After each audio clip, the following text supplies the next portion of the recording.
राधे राधे। जय श्री कृष्ण। दोस्तों, आज मैं आपको अधिक मास की कहानी सुनाने जा रही हूँ। इस महीने में यदि तुम कहानियां सुनोगे, व्रत करोगे और पूजा पाठ करोगे, तभी तुम्हें इसका पूरा फल मिल पाएगा। यह अधिक मास की कहानी है। यह महीना हर साल नहीं आता, बल्कि 3 साल में एक बार आता है। कभी जेठ आता है, कभी सावन आता है, कभी भादो आता है। अब सावन का महीना आया तो लोगों ने कहा कि इसमें 2 महीने सावन के हैं, इसलिए इस महीने में कथा सुनो, पूजा पाठ करो तो तुम्हें बहुत लाभ होगा। मन लगाकर सुनोगे तो तुम्हारी मनोकामनाएं पूरी होगी। एक घर में 4 बहुएं और सास रहती थी। 3 बहुएं अपने अपने काम में लगी रहती थी, लेकिन छोटी बहू अपनी सास के साथ अधिक मास की कथा सुनती थी। रोज नहा धोकर मंदिर साफ करती, घर में पूजा पाठ करती और सास के साथ बैठकर अधिक मास की कहानी कहती सुनती। जब सास कथा कहती तो छोटी बहू उनके साथ बैठकर हंकारा देती, यानी श्रद्धा से कथा में साथ देती। बाकी बहुएं कहती, अरे यह तो सास के साथ बैठ गई, काम कौन करेगा। लेकिन छोटी बहू कहती, मैं काम भी कर लूंगी, लेकिन पहले माँ जी के साथ कथा सुनूंगी। फिर वह सास के साथ शंकर भगवान की पूजा करने जाती, विष्णु भगवान की पूजा करती, सरस्वती माता, लक्ष्मी माता, सभी देवी देवताओं के दर्शन करती। इस महीने में कृष्ण भगवान, शिव शंकर और विष्णु भगवान विशेष रूप से प्रसन्न होते हैं।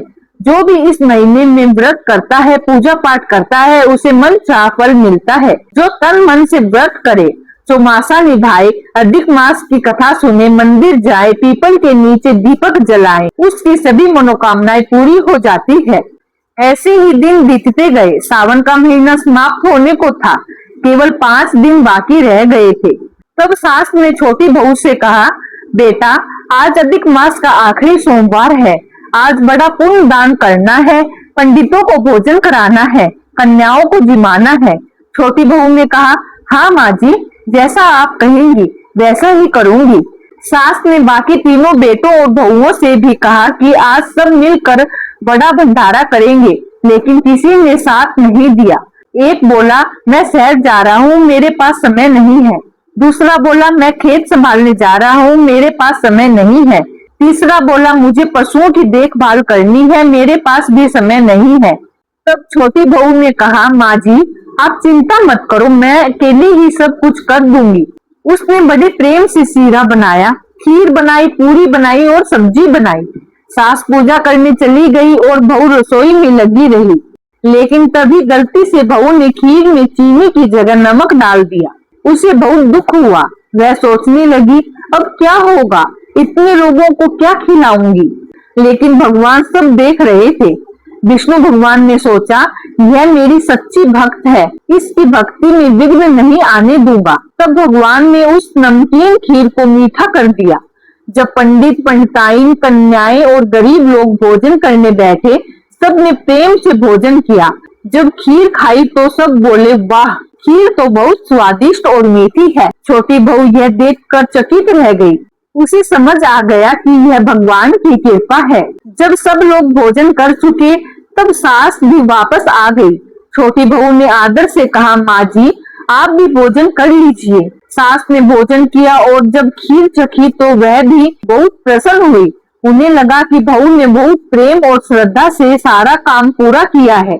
लेकिन घर की बाकी तीनों बहुओं को यह सब अच्छा नहीं लगा। वे मन ही मन जलने लगी और कहने लगी, देखो यह तो सास की बहुत लाडली बन गई है, हर समय पूजा पाठ करती रहती है और अब सब इसकी प्रशंसा कर रहे हैं। धीरे धीरे उनके मन में ईर्ष्या बढ़ने लगी। उधर छोटी बहू अपनी भक्ति में लगी रही। वह रोज अधिक मास का व्रत करती, कथा सुनती, मंदिर जाती, पीपल के नीचे दीपक जलाती और भगवान का स्मरण करती। लेकिन एक दिन उससे भूल हो गई। जब वह खीर बना रही थी, तब सास और बहू के बीच में कहासुनी हो गई थी और उसी क्रोध में उसने खीर में नमक डाल दिया था। यद्यपि भगवान ने उसकी लाज रख ली, परंतु उसकी भक्ति में थोड़ा विघ्न आ गया था। भगवान सब देखते हैं, इसलिए कुछ समय बाद छोटी बहू के शरीर पर कोढ़, त्वचा रोग निकल आया। जब लोगों ने देखा तो लोग उससे दूर रहने लगे। तीनों बहुएं कहने लगी, देखो, यह तो बड़ी भक्त बनती थी, अब इसे यह रोग लग गया। सास को भी बहुत दुख हुआ। छोटी बहू रोते हुए बोली, हे भगवान, मैंने तो आपकी भक्ति की, व्रत किया, कथा सुनी, फिर मुझे यह दुख क्यों मिला? दुखी होकर वह घर छोड़कर जंगल की ओर चली गई। जंगल में एक पीपल के पेड़ के नीचे बैठ गई। उसने निश्चय किया कि अब वह फिर से पूरे मन से भगवान की भक्ति करेगी। 5 दिन तक वह वहीं बैठी रही, न ठीक से भोजन किया, न विश्राम किया, बस भगवान का नाम जपती रही। तभी एक दिन वहां एक बूढ़े ब्राह्मण के रूप में स्वयं भगवान विष्णु आए। उन्होंने पूछा, बेटी, तू यहाँ अकेली क्यों बैठी है?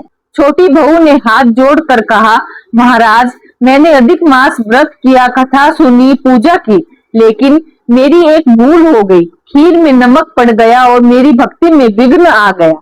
तभी से मुझे यह रोग लग गया। कृपा करके मुझे उपाय बताइए।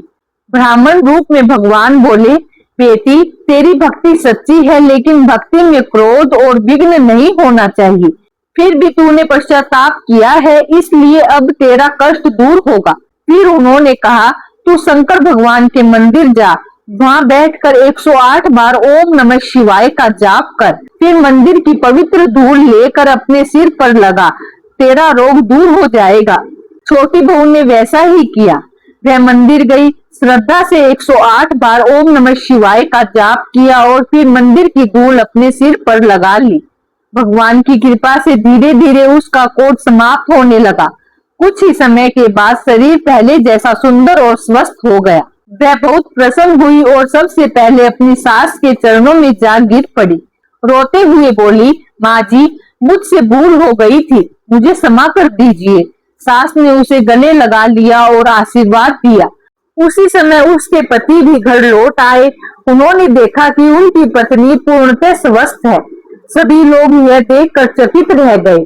तब छोटी बहू ने सबको बताया कि यह अधिक मास के व्रत, कथा और भगवान विष्णु की कृपा का फल है।